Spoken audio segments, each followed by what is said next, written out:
Fear Factor, 15 Minutes to Your Ideal Retirement, Webinar 12. How does discovering your financial blind spots lead to making better financial decisions? Hello, this is Adrienne Berg with financial advisor Ronald Gielach, answering your questions in a 12-part webinar series on how to retire and live the life you love and deserve. This is the 12th and last webinar in the series, and you can find the other 11 at ronaldgielach.com. That's G-E-L-O-K.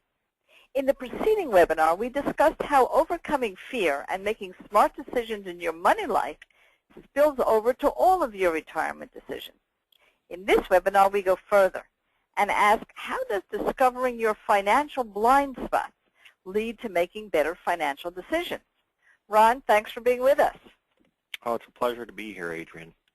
You know, we are all unable to see certain dangers in our plan. And when they are noted, we can take care of them and we can prosper. Now, you call what we don't see our blind spots.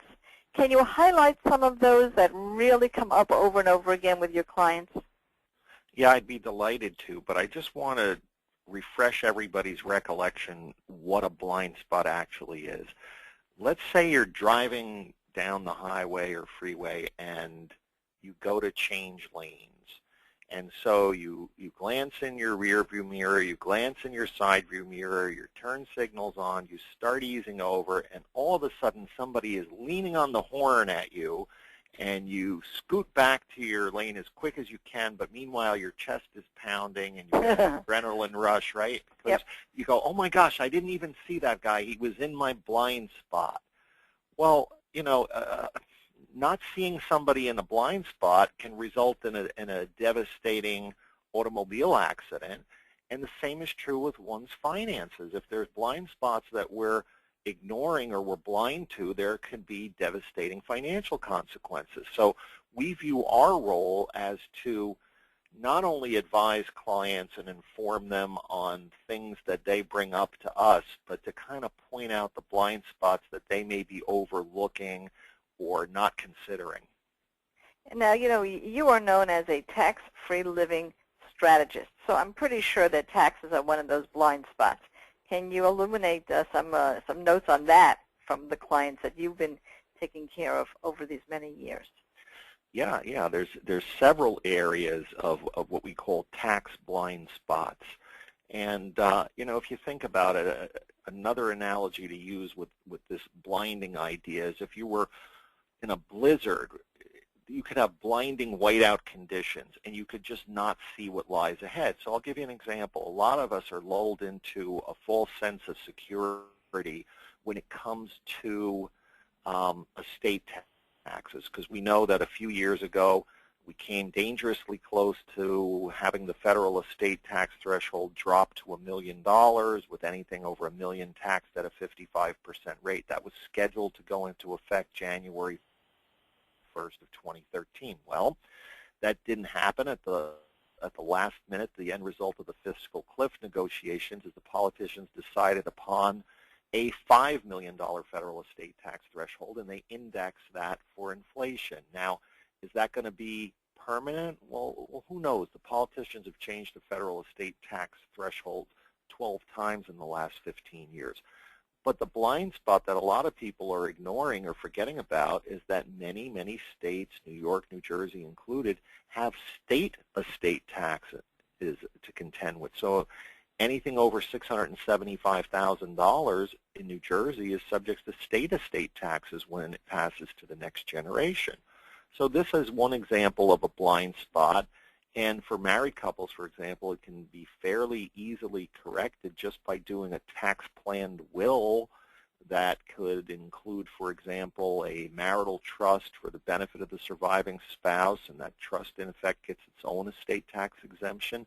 But sometimes we don't know what we don't know, and that's one example of just one blind spot, and there's more. Of course, one that you've mentioned several times, so this is the first time we could look at it as a blind spot, is how much taxes we pay when we have to withdraw our 401ks or other qualified plans. And I didn't know until you explained it to me that as you get older, you actually have to withdraw a bigger percentage. So let's take a look at that blind spot for a minute. Oh my goodness, yeah. I mean, at age 70 and a half, the required minimum distribution that a person would have to take out as a percentage is 3.65%. So that means for each 100,000 of IRA or 401k or retirement plan money, they'd have to pull out $3,650. But by age 80, that's up over 5%. And each year as you get older, you're required to take a little bit more out. And so what happens is we're often given misguided advice that says, if you're in your 60s, you shouldn't take any money out of your qualified plans or retirement accounts because, gee, that's going to incur an income tax liability. But what's wrong with taking some money out of those plans when you're in your 60s? If that money is going to be taxed at a lower rate than if you wait until your 70s. So what we don't realize is that too much tax deferral, and this was the subject of a prior webinar, too much tax deferral can be like a pact with the devil because we've got a silent... Yeah, we've got our tax blind spots, but we have risk blind spots too. Can you tell us a little bit about those? Well, sure. If you think about it, you could have the best estate plan in the world, the best legal documents in the world. We could put together the best distribution plan to figure out how and when you should be taking money out of the tax-qualified retirement plans. But if we ignore the issue of investment risk, what do we really accomplish? In other words, if you say, well, I've put this estate plan in place based on an assumption that I'm going to have X amount of dollars in my estate, or I've put this retirement income distribution plan in place based on an assumption that I'm going to have X amount of dollars in my IRA or 401k rollover, but you leave everything subject to excessive market risk, well, you may find you have far less to leave through your estate plan or far less to live on through your income distribution plan. So we want to address those risk factors up front and seek to minimize or reduce those risk factors. And give us just one example of how you've done that. I mean, those of you who do know all of our past webinars do understand the issues of guarantees and floors and that they are not too good to be true. But if those of you who have missed some of those details, please go back to ronaldgielach.com and re-listen or listen to, for the first time, to our past webinars. Now, you've talked about how to reduce risk by having some guarantees in a world that usually does not give you guarantees. Just to explain that to us before we go on to some of the other blind spots. Well, a lot of times when we're working with a client on trying to figure out how to position IRAs or 401k rollovers in retirement, a lot of times we're recommending separately managed accounts where we've got access to world-class money managers, where we've got money managers to choose from who have conservative portfolios, who manage with the objectives of income generation and capital preservation. But a lot of times when we look at that, even though we could objectively say that this has got less risk than a portfolio we might be looking at, the client will raise the question of, well, is this guaranteed like my CD at the local bank is guaranteed? And we have to say no. Investments that involve securities, there's no, past performance is no guarantee of future results. And then a client will say, look, well, I'm really craving some type of guarantee in place that would protect a portion of my retirement savings against loss and would give me some level of guaranteed income. And this is where we look to offerings from insurance companies that do just that. So we can have, for example, an annuity that is categorized as a fixed annuity, meaning it doesn't go backwards when the market goes backwards. At the same time, we can use a system that allows for index-linked interest, where we're potentially capturing nice interest credits linked to the S&P 500 in the good years, keeping those gains, avoiding losses in the down years, and having lifetime income guarantee riders that say, for example, that our annuity will compound at 6 or 6.5% or 7% per year for purposes of meeting future income needs. That's my greatest fear. We talk about fear factor. I think everybody listening has a core fear. that they're most concerned with. Mine personally is that income gap, which is another blind spot. I know there's a lot of people who don't realize they even have an income gap. Explain what income gap means and how you work to solve that particular blind spot problem. Well, you know, a generation ago, it seemed like retirement planning was a lot easier because 82% of people then had paychecks for life in the form of traditional defined benefit pensions, mailbox money every month. Now it's the exact opposite. Now it's over 80% don't have pensions. They just have this pile of money in the 401k and IRA, and that's got to last the next potentially 30 years. So on the one hand, advances in medical technology are keeping people alive longer and longer, and at the same time, people don't have guaranteed income for life unless they have an advisor help them create that. So what we try to do is recognize and just be honest that a lot of people's biggest fear is they don't want to run out of money before they run out of breath, and so we need to put a plan in place that puts some guarantees in to cover the gap. Now, when we talk the gap, what we're talking about is simply this. Let's say you've got Social Security coming in. Well, it's pretty hard to live just on Social Security.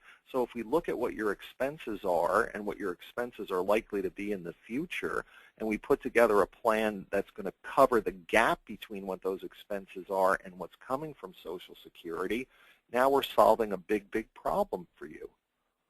And you know, one of the hardest questions to answer, any financial planner, is how much money do I need, so you can see whether you have a gap in the first place. And that's why you need somebody that you trust, that has the know-how to work backwards and forwards with you. How much do you need? Here's what you realistically can accomplish with this much risk. Do you need more? Are you willing to take on more risk? Or are you satisfied? These are the real questions of real clients that have real fears. And there's one other part of it. Once you have created a really good system, if you then get some sort of a catastrophic illness, we know now that Alzheimer's patients live in 8 to 12 years. That wasn't the case. Now it's even more so. You'll really get devastated. And we do have a blind spot about that, or perhaps a denial spot. Can you discuss this catastrophic illness issue and how your systems help solve that problem? Well, yeah, you're so right. I'm glad you brought this up, Adrienne, because if you think about it, we could do all the best estate planning possible, introduce you to top estate planning attorneys. We could put together a tax distribution plan that would show you how to get money out of tax-infested IRAs and retirement accounts in the most efficient way. We could look at strategies to get you off the roller coaster ride, to position you for greater security and greater safety. We could do all that. But if we ignore the blind spot of what if your health fails, what if a catastrophic illness comes on the scene, what do we really accomplish? And, you know, I can actually use my own parents here as examples. When my parents started their 70s, they both seemed in very good health. My father took a blood pressure pill and a cholesterol pill. He was maybe 20, 25 pounds overweight, but he was very active. And, you know, he envisioned living into his 90s like his grandfather did. My mother was taking a thyroid pill and was taking a pill for osteoporosis. Yet neither one of them made it out of their 70s, meaning my father suffered a massive stroke, and it wasn't so severe a stroke as to send him to a nursing home. He died from that stroke at age 77. But the problem that created is my mother was diagnosed at age 71 with Alzheimer's disease, and my mother was destined to live for 6 years with Alzheimer's disease, and my father was her primary caregiver. So if you think about it, if we hadn't planned, once that Alzheimer's diagnosis was made, on how to protect their assets for the benefit of each other and the benefit of their children and grandchildren, it all could have been lost to the expenses of the nursing home. And that's where my mother ultimately passed away, is in an Alzheimer's unit of a nursing home. Now, granted, I found her the best nursing home I could find, but she got to a point physically where there was no other choice but care in that type of setting. You know, in the world of financial gerontology, yes, there is such a world. This is the joke. The good news is you're going to live longer. The bad news is you can't afford it. And this is what they're talking about. And I will get very realistic. Today, most people do survive a stroke, and they need care for years and years. And so it's not just dementia and Alzheimer's and Parkinson's and some of these things, but it can be heart attacks and strokes because medicine is so good. Now, how does that blind spot get brought to the attention of a client who generally probably would not come to you and sit down with that as their first thought? And how do you help them without costing them a ton of money to self-insure? Well, you know, we kind of go over the statistics with them to get them to understand that 7 out of 10 seniors will need some type of long-term care. And then at the same time, we explore solutions that involve thinking outside the box. So, for example, somebody may say, look, I've already looked into traditional long-term care insurance and I don't like it. And we'll say, well, why don't you like it? And they'll say, hey, you know, the premiums are not guaranteed. My friend had a 52% increase in costs on his long-term care 2 years ago, and I just don't like the idea of having a policy in effect for 5, 10, 15, 20 years and then getting hit with a 50 or 60% premium increase. And I would agree, that doesn't make sense as a strategy in my mind either. But there's other things to look at. There's what's called single premium, sometimes referred to as single deposit combination long-term care life plans, where a person could say, hey, you know, I'm 65 years old, I've got $100,000 sitting in a money market account, it's rainy day money. Well, what rainy day could befall a person later in life? Well, a change in health status, for example. If that $100,000 were repositioned into a system using a single deposit long-term care life plan, that could create over $400,000 worth of benefits that could be used for home health care, assisted living, or even nursing home care. Or sometimes there's a need for life insurance, especially if there's going to be a reduction in income upon the death of a spouse. So sometimes it's necessary to put some life insurance in place, but there's life policies today that have what's called chronic illness accelerated benefit riders that can be used to accelerate the death benefit to pay for long-term care. And we even have, for people who are completely uninsurable, we have access to programs where we can put a guarantee or a rider on a retirement account that can double income in the event of home health care, assisted living, or long-term care. So sometimes we don't know what we don't know in terms of there are cost-effective strategies to protect ourselves and our family from the devastating costs of catastrophic illness. And our view is that our clients deserve to know about it, and they need to put a system in place to deal with it. You know, we have been offering 12 distinct seminars, webinars, and each of them really covered 3 major areas. One, how to give yourself a guarantee so that you are not so vulnerable to the roller coaster ride of the stock market. Another, how to create tax-free income that you can control and know just how much additional to your Social Security, and if you happen to have a pension or other income stream, how you can add additional tax-free income, how you can build a legacy, and how you can fortify yourself in the event of catastrophic illness. So these have been basic but very important seminars, and we've been listening to you and listening to your reactions. And so we're actually offering another 4 seminars. So ask yourself this question. Are you ready to spend the 15 minutes it takes to get the fear out of retirement and stop running with the herd? If so, start now with a complimentary consultation with Ronald Gielach and Associates. We also have a quiz for you at Ronald Gielach. It's called Fear Factor, 15 minutes to your ideal retirement.